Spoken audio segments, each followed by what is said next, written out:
was a turtle by the name of Bert, and Bert the turtle was alert. When danger threatened him, he never got hurt. He knew just what to do. He ducked and cover, ducked and cover. He did what we all must learn to do. You and you and you and you, duck and cover.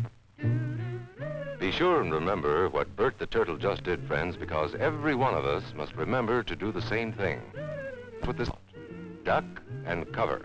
This is an official civil defense film produced in cooperation with the Federal Civil Defense Administration and in consultation with the Safety Commission of the National Education Association. Produced by Archer Productions, Incorporated. Hey, Bert, come on out and meet all these nice people, please. Oh, all right. We really can't blame you. You see, Bert is a very, very careful fellow. When there's danger, this is the way he keeps from being hurt. Sometimes it even saves his life. That's why these children are practicing to duck and cover just as you do in your school. We all know the atomic bomb is very dangerous. Since it may be used against us, we must get ready for it, just as we are ready for many other dangers that are around us all the time. Fire is a danger. It can burn whole buildings if someone is careless. But we are ready for fires. We have a fine fire department to put out the fire, and you have fire drills in your school so you know what to do. Automobiles can be dangerous too. They sometimes cause bad accidents, but we are ready. We have safety rules that car drivers and people who are walking must obey. Now, we must be ready for a new danger, the atomic bomb. First, you have to know what happens when an atomic bomb explodes. You will know when it comes. We hope it never comes, but we must get ready. It looks something like this. There is a bright flash, brighter than the sun, brighter than anything you've ever seen. If you are not ready and did not know what to do, it could hurt you in different ways. It could knock you down hard or throw you against a tree or a wall. It is such a big explosion, it can smash in buildings and knock signboards over and break windows all over town. But if you duck and cover like Bert, you will be much safer. You know how bad sunburn can feel. The atomic bomb flash could burn you worse than a terrible sunburn, especially where you're not covered. Now, you and I don't have shells to crawl into like Bert the Turtle, so we have to cover up in our own way. First, you duck, and then you cover. And very tightly, you cover the back of your neck and your face. Duck and cover underneath a table or desk or anything else close by. In Betty's school, they are talking about the atomic bomb, too. Betty is asking her teacher, how can we tell when the atomic bomb may explode? And her teacher is explaining that there are two kinds of attack, with warning and without any warning. We think that most of the time we will be warned before the bomb explodes, so there will be time for us to get into our homes, schools, or some other safe place. Our civil defense workers and our men in uniform will do everything they can to warn us before enemy planes can bring a bomb near us. You may be in your schoolyard playing when the signal comes. That signal means to stop whatever you are doing and get to the nearest safe place fast. Always remember, the flash of an atomic bomb can come at any time, no matter where you may be. You might be out playing at home when the warning comes. Then be sure to get into the house fast, where your parents have fixed a safe place for you to go. If you are not close to home when you hear the warning, go to the nearest safe cover. Know where you are to go, or ask an older person to help you. You know the places marked with the S sign? They're safe places to go when you hear the alarm. If there is a warning, you will hear it before the bomb explodes. But sometimes, and this is very, very important, sometimes the bomb might explode without any warning. Then the first thing we would know about it would be the flash. And that means duck and cover fast, wherever you are. There's no time to look around or wait. Be like Bert. When there is a flash, duck and cover, and do it fast. Here are some older boys showing what to do if the flash comes when you are not in the classroom. This is what to do if you should be in a corridor. You duck and cover tight against the wall this way. Remember to keep your face and the back of your neck covered tightly. Try to fall away from windows or doors with glass in them. Then, if the glass breaks and flies through the air, it won't cut you. You might be eating your lunch when the flash comes. Duck and cover under the table. Then, if the explosion makes anything in the room fall down, it can't fall on you. Getting ready means we will all have to be able to take care of ourselves. The bomb might explode when there are no grown-ups near. Paul and Patty know this, and they're always ready to take care of themselves. Here they are on their way to school on a beautiful spring day. But no matter where they go or what they do, they always try to remember what to do if the atom bomb explodes right then. It's a bomb. Duck and cover. Paul and Patty know what to do. Paul covered the back of his head so that he wouldn't be burned, and Patty covered herself with the coat she was carrying. They knew how to duck and cover. They acted right away when the flash came. If they had been at this doorway when the bomb flashed, Paul and Patty would have ducked and covered this way, like this girl. Heavy doorways are a good place to duck and cover. She will be safer, too. Here's Tony going to his Cub Scout meeting. Tony knows the bomb can explode any time of the year, day or night. He is ready for it. Duck and cover. Atta boy, Tony. That flash means act fast. Tony knows that it helps to get to any kind of cover. This wall was close by, so that's where he ducked and covered. Tony knew what to do. Notice how he keeps from moving or from getting up and running? He stays down until he is sure the danger is over. The man helping Tony is a civil defense worker.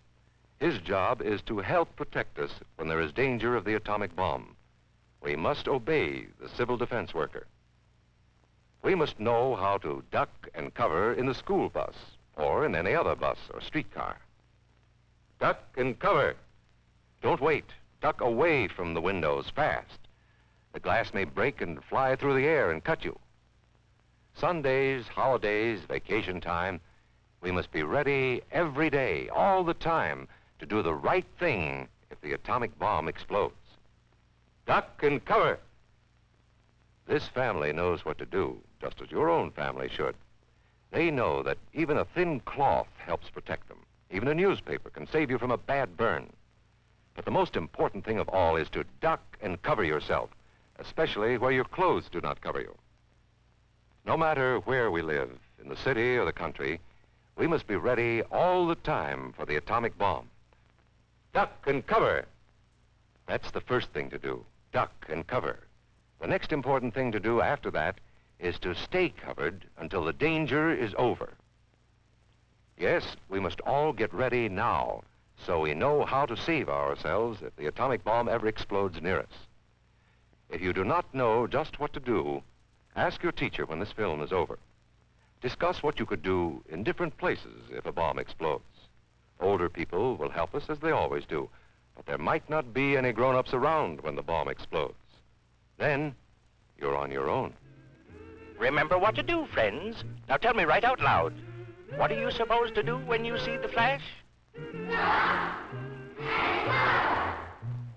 Duck and cover. Duck and cover. Duck. Hello, everybody. This is Bert the Turtle, hosting the AV Geeks Lunchtime streaming show. Skip is not available today, so I'm taking over.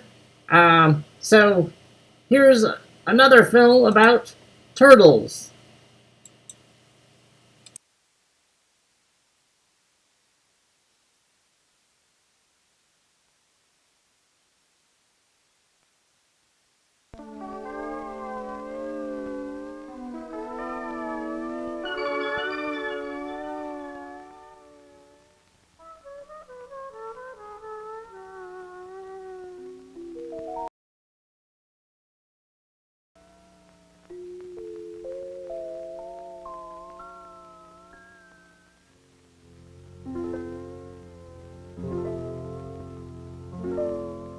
prehistoric monster? She's a reptile, and she's related to ancient dinosaurs, but she's a modern-day sea turtle. And she's on her way from cold ocean depths to a warm, sandy beach.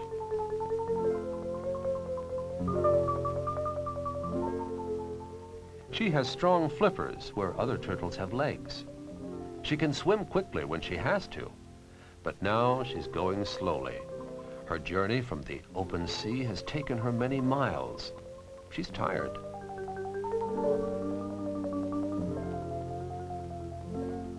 This is her destination. Early each summer, she travels here. If she arrives during daylight hours, she remains in the water till the hot sun goes down.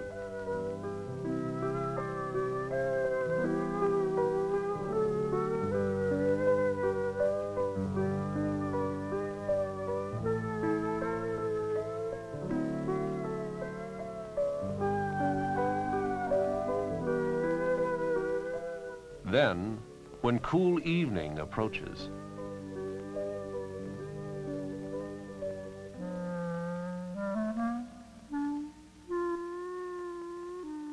the turtle crawls ashore, pulling her weight with great difficulty over the sand.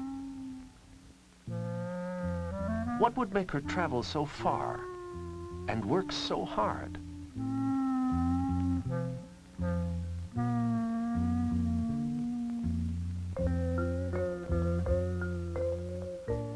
She finds a spot on the beach to her liking. Now she begins using her flippers to clear a circle in the sand.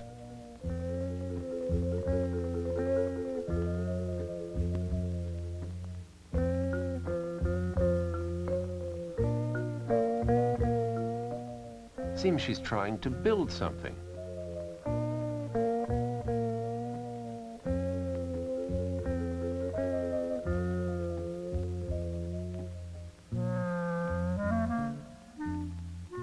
So that's it. She's digging a hole. And a deep hole at that.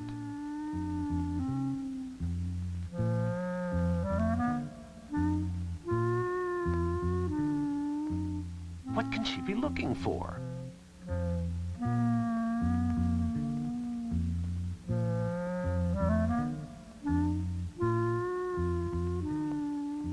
Perhaps she isn't looking for anything. Perhaps she wants to bury something.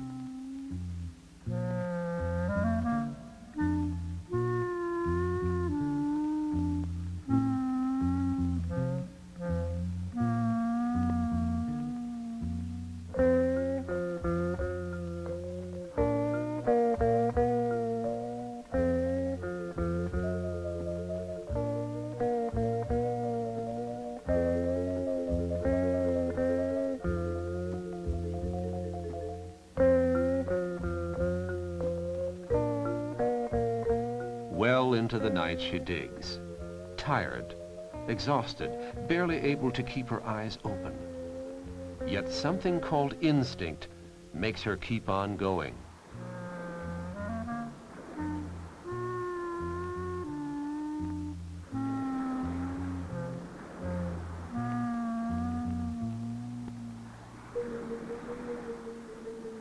Seen from behind, the turtle sits over the hole. That's an egg. She has dug the hole as a nest in which to lay her eggs. Here come more.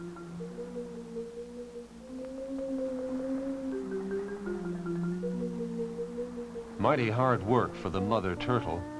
She has used a great deal of her energy, yet somehow she finds the strength to keep going.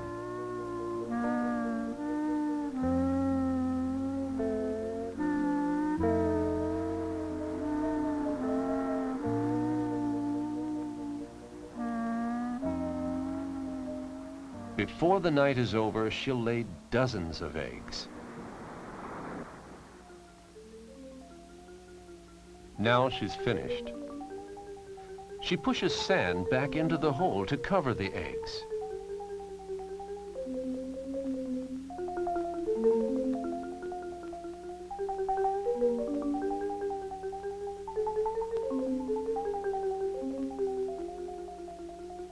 tired as she is, she knows her work isn't done till the eggs are completely hidden. She'll cover the nest so that snakes and other enemies that eat eggs can't see them.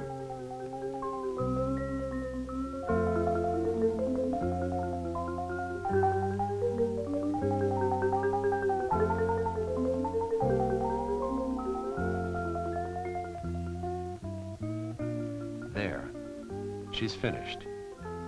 Now she crawls back to the sea.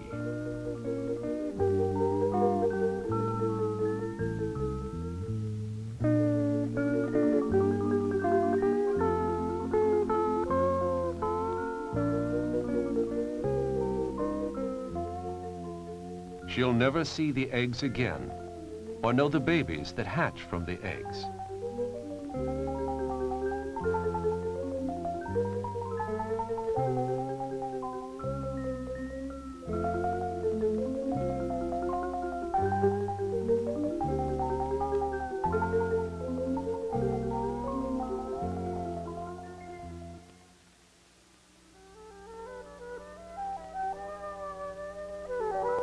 Days and weeks pass. Then, early one morning, before sunrise on the 60th day after the turtle's eggs were laid, the beach appears to be quiet and lifeless at first. But watch the sand.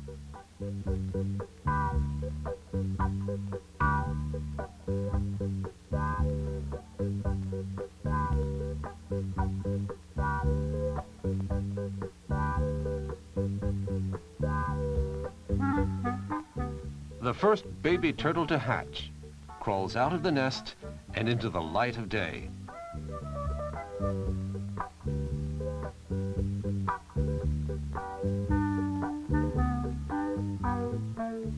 Then, one after another, his brothers and sisters join him.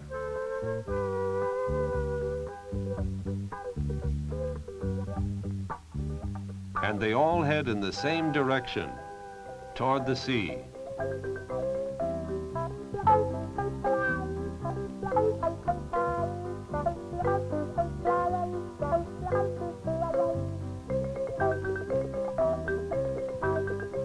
Somehow, without being led, they know where the ocean is, and they go straight to it by instinct. They never crawl the other way. They never go inland. Uh-oh, one falls and lands on his back. But that doesn't stop the others. One fellow is in such a hurry to reach water, he doesn't care what he has to climb over to get there. Hey, get your flipper out of my face. Phew, that's better. Now help me turn over. But his brother just keeps heading for the ocean.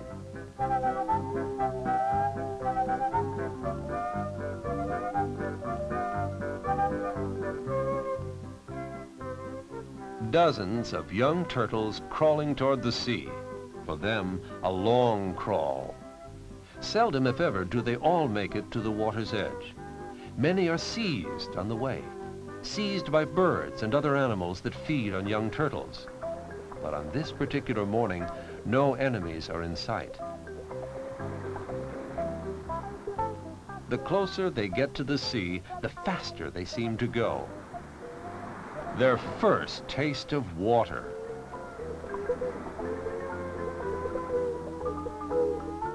In every crowd, you find slowpokes.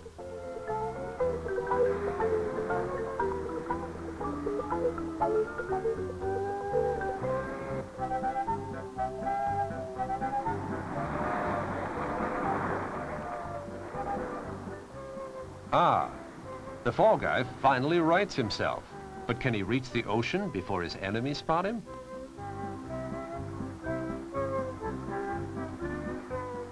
He does.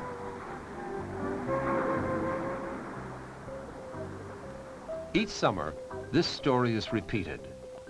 Turtles live to be quite old. In time, these babies will become parents.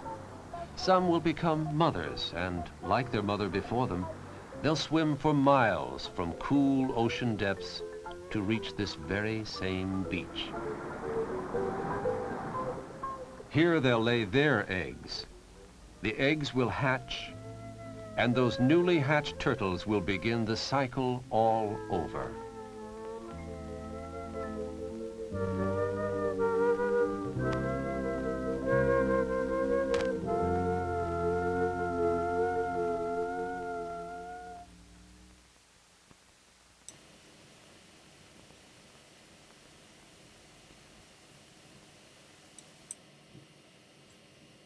That's wonderful. That's how sea turtles are born. As I said, I am Bert the Turtle, hosting for Skip, who is normally here but is not here today. Let's watch this cartoon about the hare and the tortoise.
The fable of the hare and the tortoise?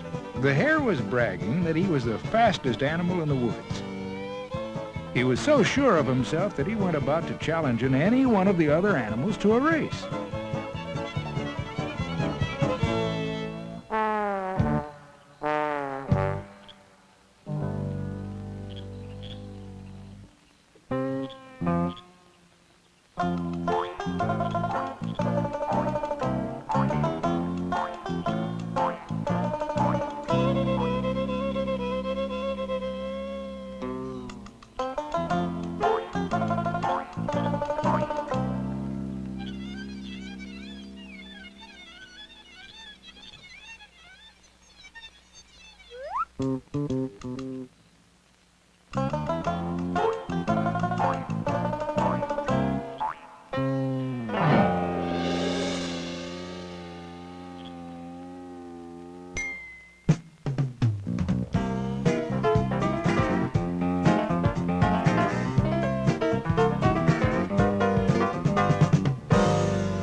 None of the animals wanted to race that hare.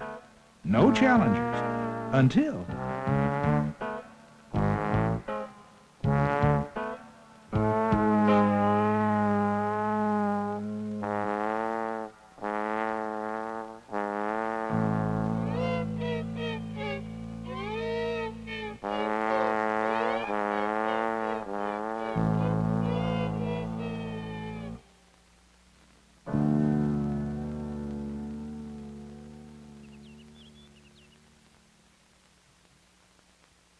the tortoise would race the hare. No contest, you say? The day of the race was set. The course was laid out. Everything was ready.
hare was fast and far ahead.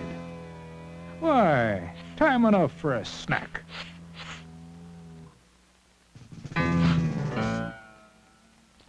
Maybe even a little nap. That log would stop the tortoise.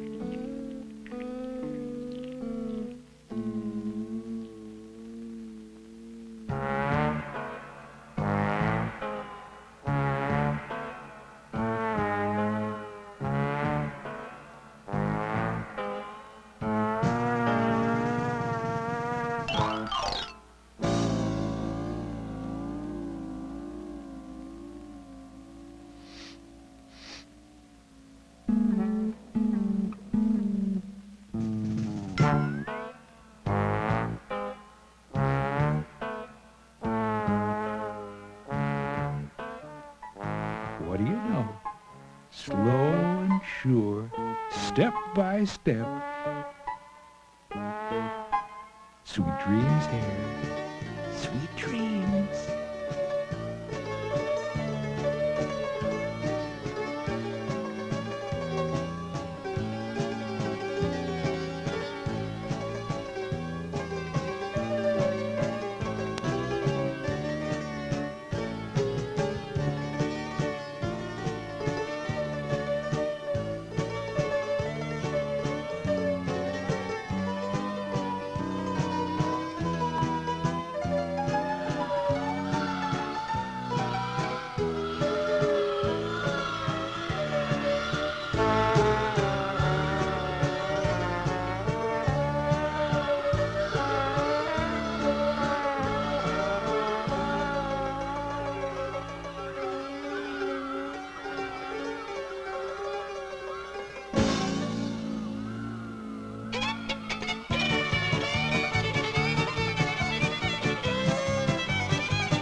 Well, the tortoise is a winner. Slow and steady won the race. And the hare, with all that speed and bragging, where did it get him?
So that was a retelling of a very popular Aesop fable.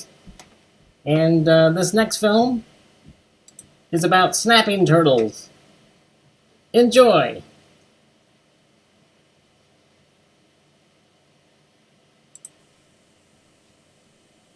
They're not serious enemies. Along the bottom, it leaves a trail in the sand. With its webbed feet, it paddles through the water. As they push the water back, it moves ahead. Notice the snapping turtle's small undershell. The bottom side is clean, while the top side is covered with algae. Snapping turtles usually carry leeches, which are parasites. The snapping turtle is really a land animal with lungs and must come to the surface for air. The turtle blinks its beady eyes. Each has 2 eyelids, poor eyesight. Notice that the turtle rises a little as its lungs get filled with air, and that it sinks a little as it breathes out. In the water, the snapping turtle is a gentle creature. It has had enough air. These turtles eat small animals, but most of their diet may be water plants. The snapping turtle crawls out of the pond. On land, she trundles along slowly but surely. She always has her coat of armor, and when danger threatens, she draws her head and legs under the shell. Nearby, a painted turtle is also walking quietly along the shore. Its shell is clean, even on the top side. This is common with turtles that sun themselves regularly. The painted turtle is more nearly covered all around with shell than is the snapping turtle. Painted turtles are gentle at all times. Here they meet. They do not seem to be interested in each other. A snapping turtle may find a mate at any time during the summer. But she usually lays her eggs in early summer. Here she has found a good place to make a nest, in the warm, loose soil. Snapping turtles usually lay from 20 to 60 eggs at one time each season. Actually, 1 to 4 minutes elapses between the laying of each egg. Notice how she uses a hind leg to arrange the egg in the nest.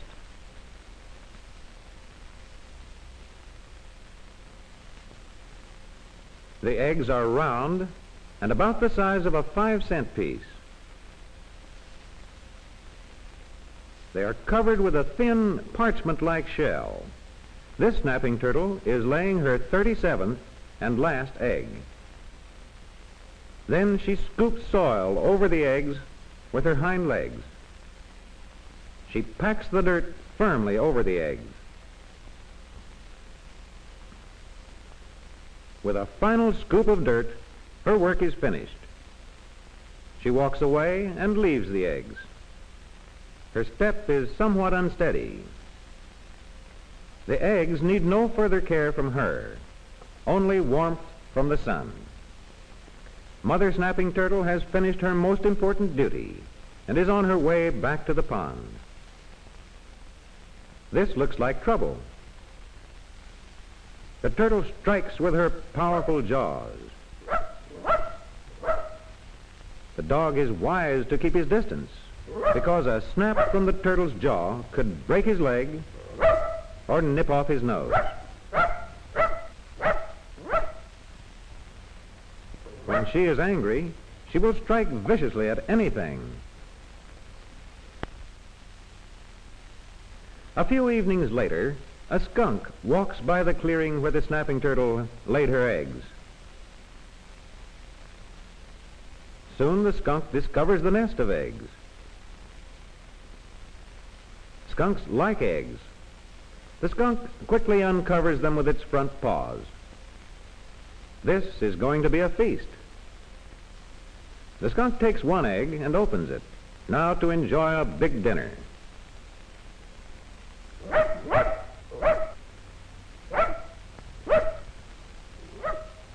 The skunk is startled. For the time being, the eggs are safe. Turtles are developing within the eggs. The heart is beating, and the shell has started to form.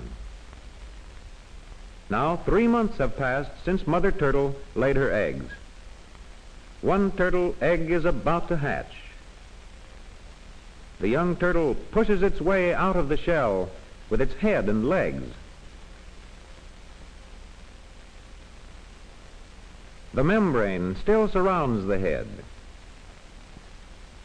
Now the young turtle is clear of the membrane down to the shoulders and gets its first gasp of air. The turtle kicks and pushes violently. Soon it will be out of the shell. The little turtle still has a large yolk sac on the underside. This serves as food for the turtle while still in the shell. It makes walking a little difficult. Even after hatching, the yolk sac continues to supply food to the young turtle for several days. For this reason, the young turtles do not hunt food for a while, but they do practice walking. There seems to be an urge to get to water. After a few days, some of the young snappers have found their way to the pond.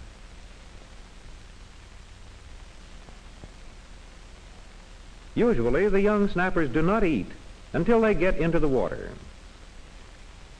A bullfrog sitting quietly nearby is not disturbed by the tiny snappers. There are also many bullfrog tadpoles in the pond. This young turtle is now in search of food. And here is a backswimmer. Ready?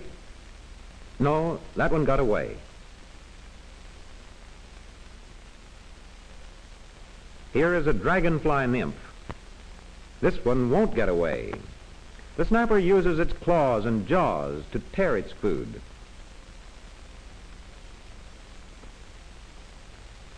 Mother snapping turtle passes by one of her offspring. Snapping turtles do not protect their young. The only way she might be interested in them would be as an appetizer to a good meal. This little fellow is really lucky. Here is a crayfish. The crayfish is also on the lookout for food. Snapping turtles wait for animal food to come to them. It looks as if the crayfish may lose a leg. If so, a new one will grow in its place.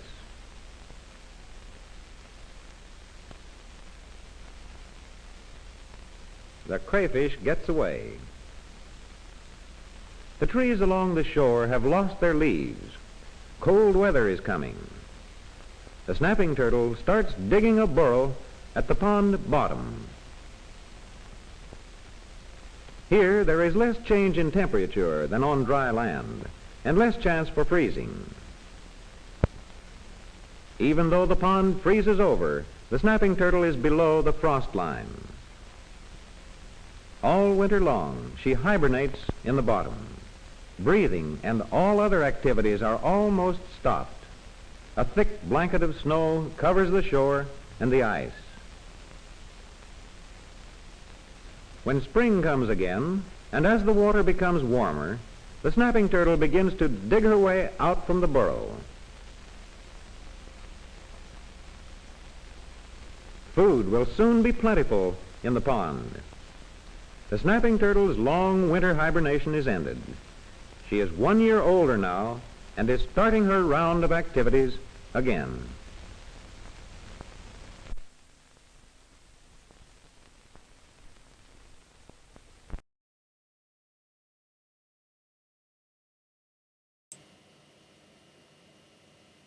Hello.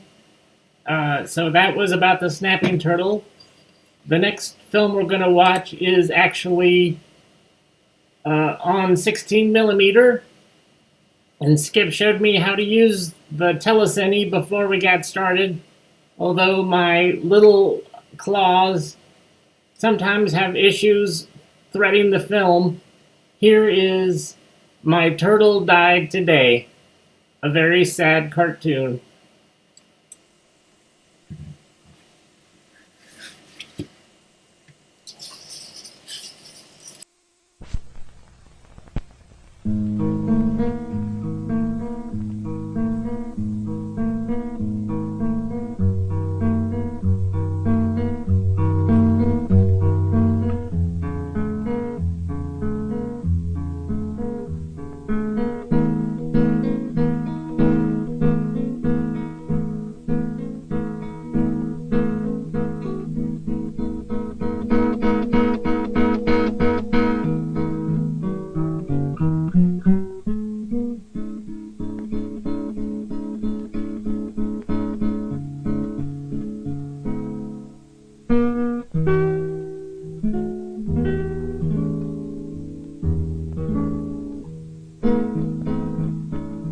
Help, Boxer, I said.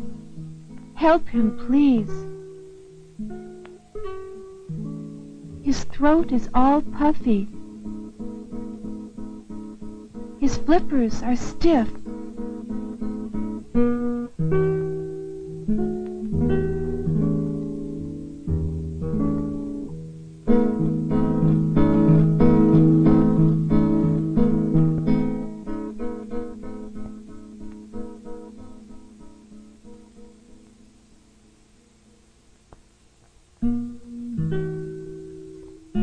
Help, Boxer, I said.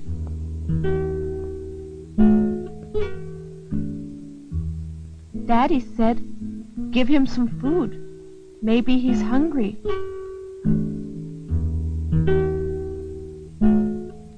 I gave him some food, but that didn't help.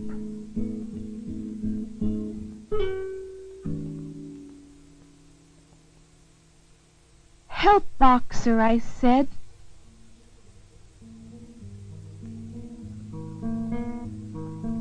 My teacher looked sad. She said, I'm sorry. I don't know how to help turtles. Ask the pet shop man.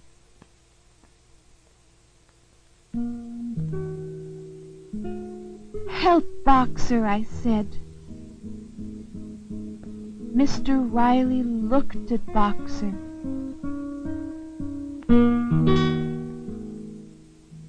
He looked and he looked.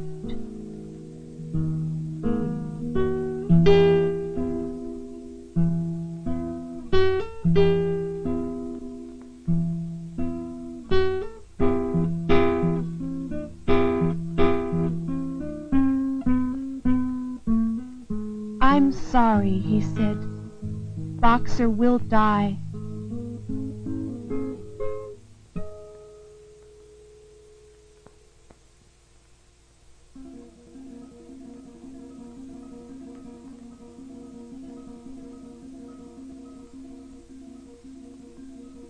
Boxer died. I cried and I cried and I cried. Why did Boxer die? I said. Why did Boxer die?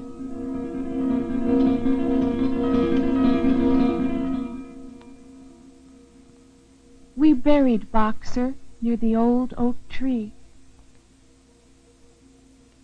We shoveled some dirt. We made a bed for Boxer in a small wood box. We tied a ribbon round and round the box. We covered the grave with flowers.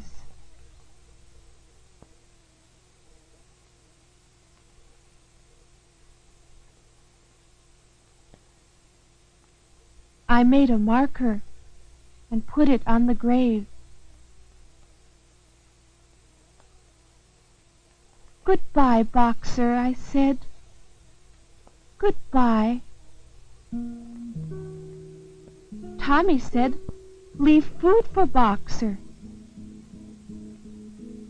I said, no, dead turtles don't eat. Leave water for Boxer. I said, no, dead turtles don't drink.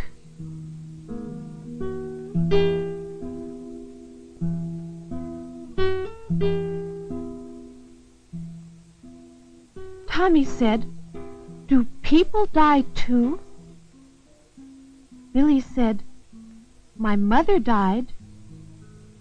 I said, but now you have a new mother.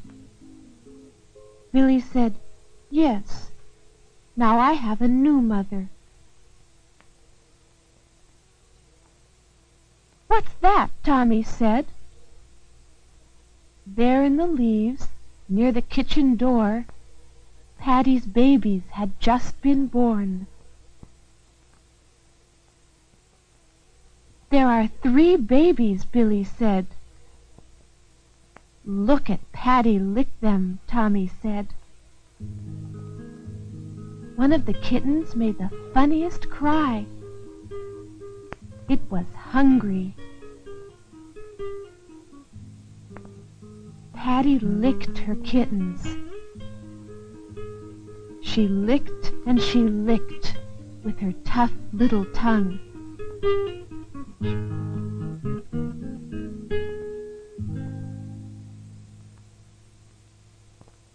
Tommy said, "Will the kittens die too, like Boxer?"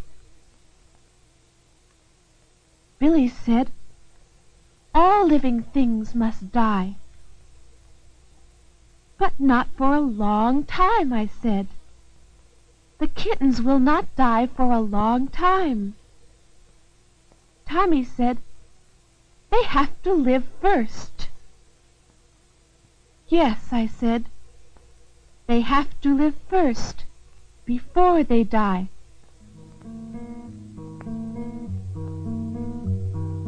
Billy said, "I'm hungry." Tommy said, "Me too. Let's go to my house to get something to eat." I said, "Yes, let's go get something. And we will bring something for Patty to eat. She is hungry too."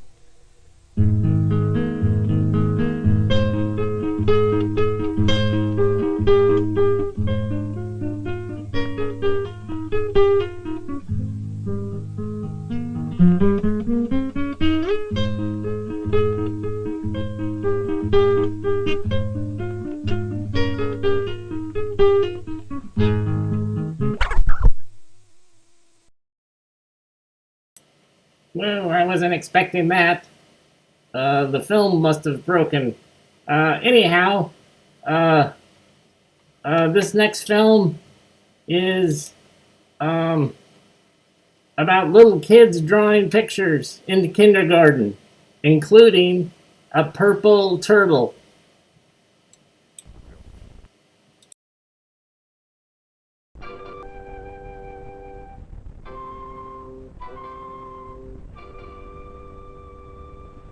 That one looks like a fire engine. That's not a fire. It's a purple turtle. Here I made a little turtle, blue, black, and red with flags of purple. Here I made a little turtle, blue, black, and red with flags of purple.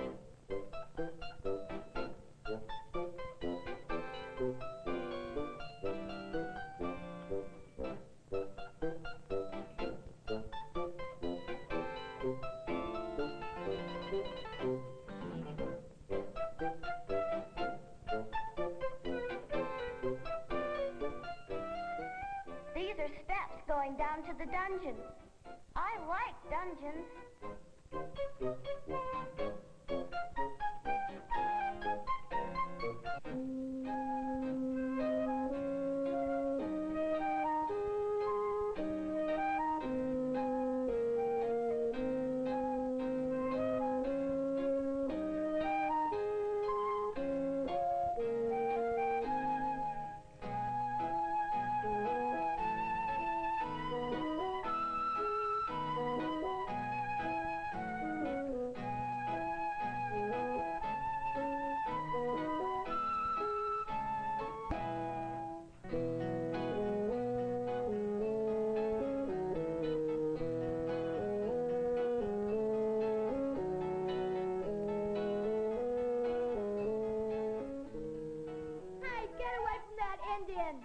That's not an Indian. I'll bet you $1 million. Who's gonna give you $1 million?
How many feet does an octopus have?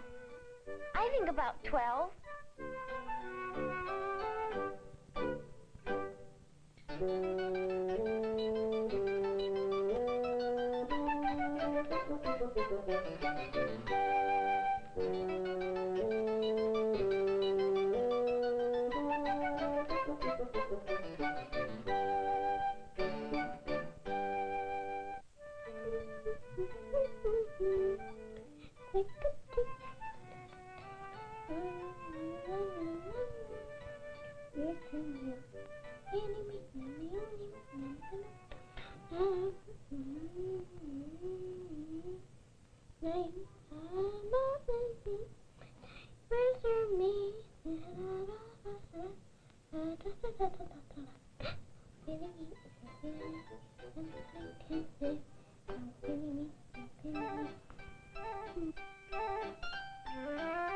This is my jewel box.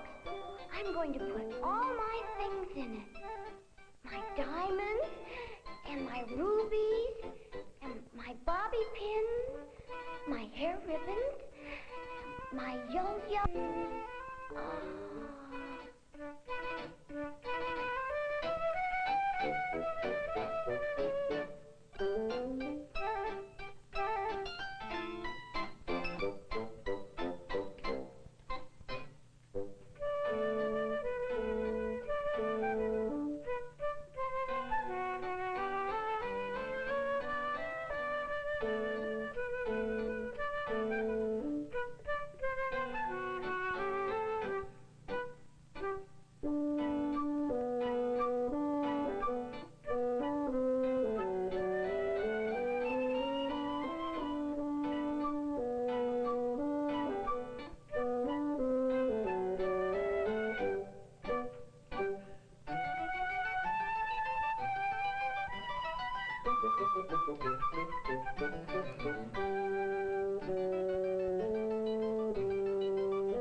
You know how to make a lollipop? How? I know how. A round circle and then a straight line down. Yeah, but how do you make the candy wrapper? You don't need a candy wrapper. You can pretend to make one.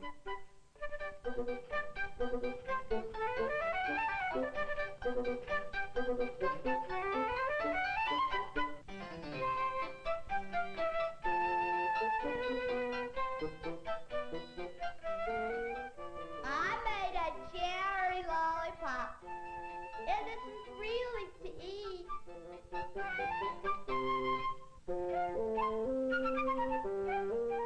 Peekaboo.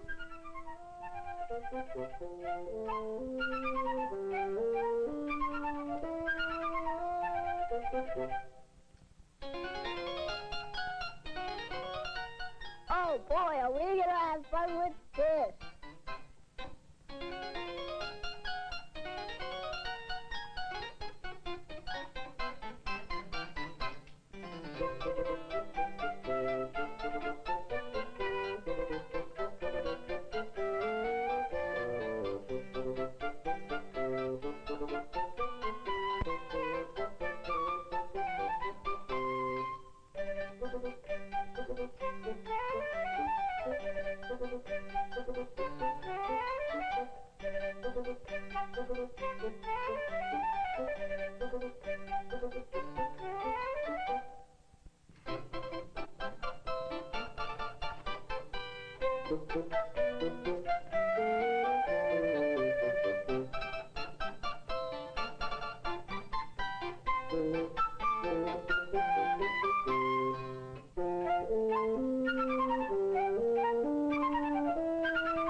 Here's the world. Snatch all the dirt on it. Yeah. The streets are dirty. Everything's dirty.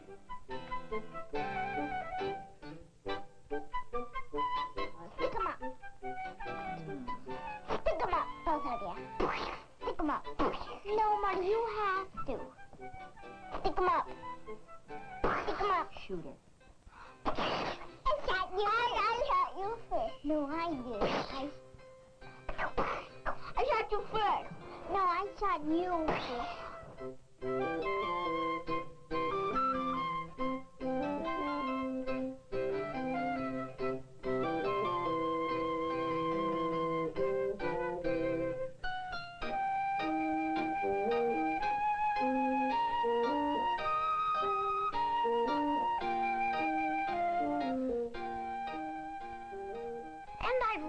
That clown, he came out of a teensy-weensy car.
The child explores, discovers, sorts out, puts together, gains mastery over his world and himself.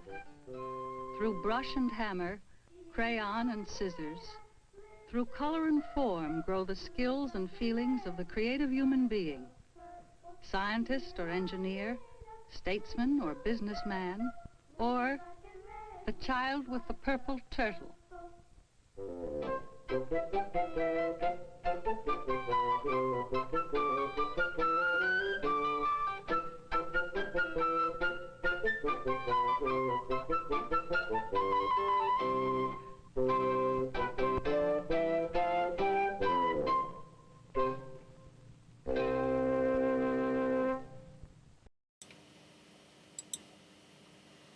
Hi. I'm the Civil Defense logo. Bert the Turtle couldn't really tolerate all those fake kid voices, so took off, left me. Yeah. Hey, this is Skip, Baby Geek, Just showing up briefly to say thank you for joining us today. The effect that I spent all this time on to try to get the Bert head to work changed because the light from outside kept changing. So I'm glad it worked a little bit, but man, technology. Anyways, thanks everybody for tuning in. We'll be back on Monday. Everybody have a great weekend. As always, please rewind. Love each other. Oh, I should say, if you wanted to buy us some coffee, that wouldn't hurt. You can also hit like and subscribe. And go to avgeeks.com to see more stuff. More insane stuff. Everybody take care of yourselves, and we will see you again next week. Take care.